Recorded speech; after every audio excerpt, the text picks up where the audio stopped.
O Naruto pode ser um pouco duro às vezes. Talvez você não saiba disso, mas o Naruto também cresceu sem pai. Na verdade, ele nunca conheceu nenhum de seus pais e não teve nenhum amigo em nossa aldeia. Mesmo assim, eu nunca vi ele chorar, ficar zangado ou se dar por vencido. Ele está sempre ansioso por melhorar. Ele quer ser respeitado. É o sonho dele. E arriscaria a vida por isso, sem hesitar. Meu palpite é que ele se cansou de chorar e decidiu fazer alguma coisa a respeito. Player Taos, tamo junto, Naruto Uzumaki. Derrotado, humilhado, esquecido, abandonado. Foi assim que eu cresci, sem ninguém do meu lado. O ninja reprovado e por todos rejeitado. O menino sonhador, mas sempre ignorado. Nem por isso eu parei, não, nunca desisti.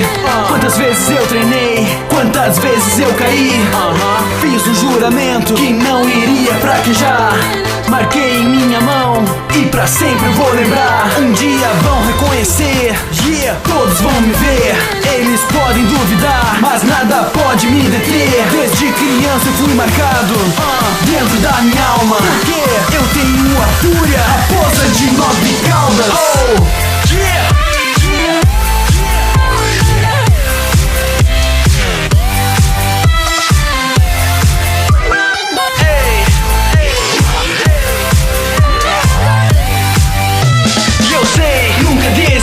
Eu sei, nunca vou fugir. Eu sei, nunca volto atrás. É minha conduta ninja. Sim, lutarei até o fim, custe o que custar pra mim, porque nasci pra ser assim.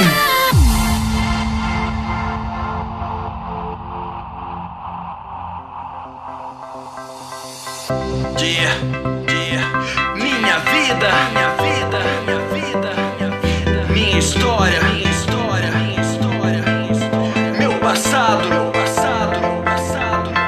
e meu futuro. Acredito em mim mesmo e não há nada que me pare, porque um dia eu serei um grande Hokage, treinado por Kakashi e também